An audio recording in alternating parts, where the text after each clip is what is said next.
Essa é uma questão do concurso de 2019 da prova das PSECs e que pode ser resolvido com a ajuda do teorema do resto.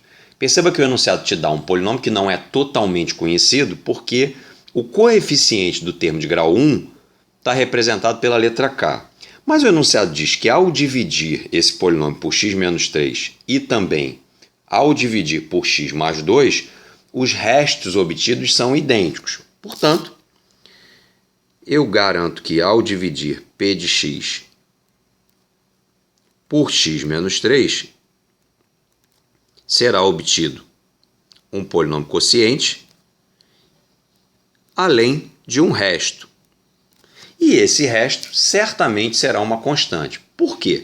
Porque o grau do resto é sempre menor do que o grau do divisor. E aqui o divisor é um polinômio de grau 1.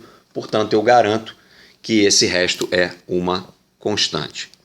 O que acontece aqui de especial é que se eu trocar o x por 3, eu vou fazer com que aquele termo que envolve o polinômio divisor vezes o polinômio quociente se anule, porque eu vou ficar com 0 vezes q de 3, mais o resto dessa divisão. Só que o p de 3 pode ser representado pela substituição do 3 no polinômio p. Então, eu devo fazer 3 à quarta, 81, vezes 2, 162. Depois, 3 ao cubo, que é 27, vezes 5, 135. Mais 3k, menos 1. E isso será igual ao resto. E assim, eu afirmo que 26 mais 3k é igual ao resto da divisão. Por um outro lado, eu posso escrever que p de x é igual a x mais 2, que multiplica um outro polinômio quociente. Porque, como é outra divisão, eu não garanto que o polinômio quociente será o mesmo, e não será. Então, eu vou identificar essa diferença colocando um símbolozinho em cima, quelinha. Mas o resto é igual. Quem garante isso é o próprio enunciado. Então, se eu trocar o x por menos 2, eu terei uma vantagem aqui, porque o menos 2 anula o polinômio divisor. E aí eu fico com 0, que multiplica o valor numérico de quelinha para x igual a menos 2. Lembrando que o resto é o mesmo. Mas o p de menos 2 equivale a substituir o x por menos 2 no polinômio p. Então, se eu fizer menos 2 à quarta, eu obtenho 16 vezes 2, 32. Menos 2 ao cubo dá menos 8. Multiplicado por menos 5, isso vira mais 40. Ainda tenho menos 2k, menos 1, e isso é igual ao resto da divisão. Dessa forma, eu afirmo que 71 menos 2k é igual a R. E agora eu posso igualar essas duas expressões, 26 mais 3k e 71 menos 2k, porque eu sei que elas valem exatamente a mesma coisa. Então, vamos fazer isso. 26 mais 3k igual a 71 menos 2k. Portanto, 5k é igual a 71 menos 26. Logo, 5k é igual a 45. E a conclusão é de que o k vale 9. Vamos agora resolver uma questão que caiu no concurso de 2019 da prova do IME, em que há um polinômio p totalmente desconhecido, mas nós sabemos que ao dividi-lo por x menos 2, o resto é 2, ao dividi-lo por x menos 3, o resto é 3, e ao dividi-lo por x menos 5, o resto é 5. O que nós temos que descobrir é o resto da divisão deste polinômio desconhecido por x menos 2, x menos 3 e x menos 5. E aqui eu chamo a sua atenção para o fato de que o polinômio divisor é um polinômio de grau 3, mas que aqui se apresenta na forma fatorada. O polinômio divisor é o resultado da multiplicação de x menos 2 por x menos 3 e x menos 5. Isso é muito interessante porque nos mostra, ele aparecer fatorado, nos mostra que as raízes desse polinômio divisor são 2, 3 e 5. O enunciado diz que o polinômio p de x tem grau maior do que 3 só para garantir que de fato seja possível dividir o polinômio p de x por esse polinômio divisor, que é um polinômio de grau 3. Saber que o polinômio p de x, ao ser dividido pelo polinômio x menos 2, deixa resto 2, nos permite escrever que p de x é igual a x menos 2, polinômio divisor, vezes um polinômio quociente, que não nos interessa, mais 2, que é o resto.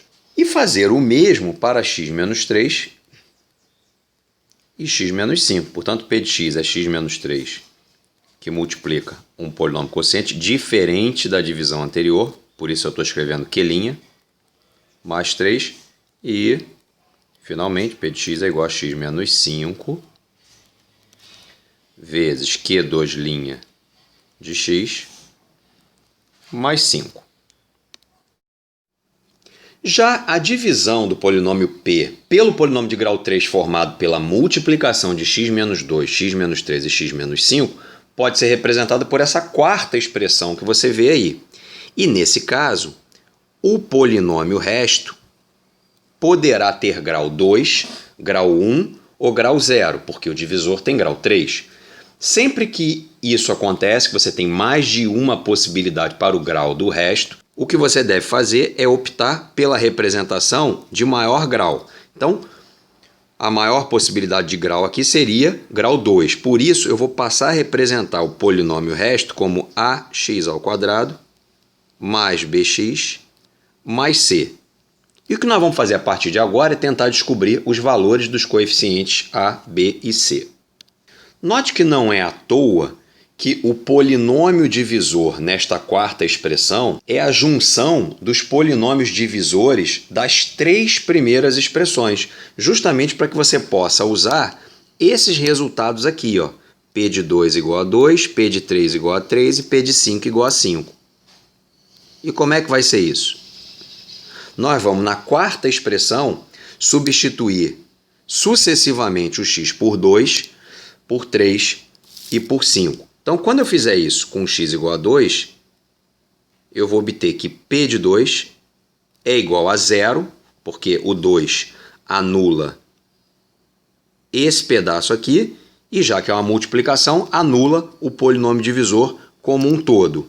Então, eu vou ter que p de 2 é igual ao valor numérico do polinômio resto, quando x é igual a 2. Trocando x por 3, eu chego à conclusão de que o p de 3 é igual a 0 mais o valor numérico do polinômio resto para x igual a 3. E trocando x por 5, eu chego à conclusão de que o p de 5 é o valor numérico do polinômio resto quando você troca x por 5. Em outras palavras, nós descobrimos que o r de 2 é igual a 2, que o r de 3 é igual a 3 e que o r de 5 é igual a 5. Mas já que nós estamos representando o polinômio r como um polinômio de grau 2, eu posso reescrever cada uma dessas conclusões substituindo o x pelo valor atribuído a ele nas expressões. Então, por exemplo, o que é r de 2? É a mesma coisa que 4a mais 2b mais c. E isso foi obtido pela substituição do x por 2. E a gente sabe que isso tem que valer 2. De forma análoga, eu vou substituir o x por 3, obtendo 9a mais 3b mais c. E isso a gente sabe que tem que dar 3. E, para fechar, vou trocar o x por 5, obtendo 25a mais 5b mais c. E a gente sabe que isso tem que dar 5. E eu me deparo agora com um sistema de 3 equações e 3 incógnitas, em que as incógnitas são justamente os coeficientes A, B e C que eu pretendo descobrir. Esse parece um sistema difícil de resolver, mas não é. Ele é bastante simples, desde que você use a técnica da subtração. Nós vamos subtraindo 2 a 2 as equações que você vê. Vamos começar fazendo a segunda menos a primeira. Ao fazer a segunda menos a primeira, eu começo fazendo 9A menos 4A, o que me dá 5A. Depois eu tenho que fazer 3B menos 2B, o que me dá B. Depois C menos C vai dar 0. E 3 menos 2 vai dar 1. Agora eu vou repetir o processo usando a terceira equação e a segunda. Eu vou fazer a terceira menos a segunda. 25A menos 9A é 16A. 5B menos 3B é 2B. E 5 menos 3 é 2. Perceba que agora o sistema que era 3 por 3 teve a sua ordem reduzida para um sistema 2 por 2, em que eu tenho 2 equações e 2 incógnitas. Note que eu posso dividir a segunda equação por 2, de modo a obter, aqui eu estou repetindo a primeira equação, vou agora dividir a segunda por 2, de modo a obter 8A mais B igual a 1. E aí eu posso usar de novo esse recurso de fazer uma menos a outra. Fazendo a segunda menos a primeira, eu tenho que fazer 8A menos 5A, o que me dá 3A. Depois eu tenho que fazer B menos B, o que me dá 0. E, finalmente, 1 menos 1, que me dá 0. Portanto, de fato, o A vale 0. Se o A vale 0, eu agora importo ele para o sistema, para uma das equações do sistema, de modo a encontrar o B. Então, substituindo em qualquer uma das duas equações o A por 0, eu chego à conclusão de que o B vale 1. Agora eu importo esses dois resultados, A igual a 0 e B igual a 1, para qualquer das equações que envolvam o C. Pode ser a primeira, então eu tenho 4 vezes 0 mais 2 vezes 1, e isso vai me dar 2, mais C igual a 2, o que me leva à conclusão de que o C também vale 0. O Z também vale 0. Portanto, o polinômio resto que nós estávamos procurando é, na verdade, 0x ao quadrado, portanto eu nem vou escrever, mais 1 que multiplica x, e aí eu vou escrever só o x, mais 0. Então, esse é o polinômio resto. O polinômio resto é exatamente o polinômio identidade, ou seja, é igual a x.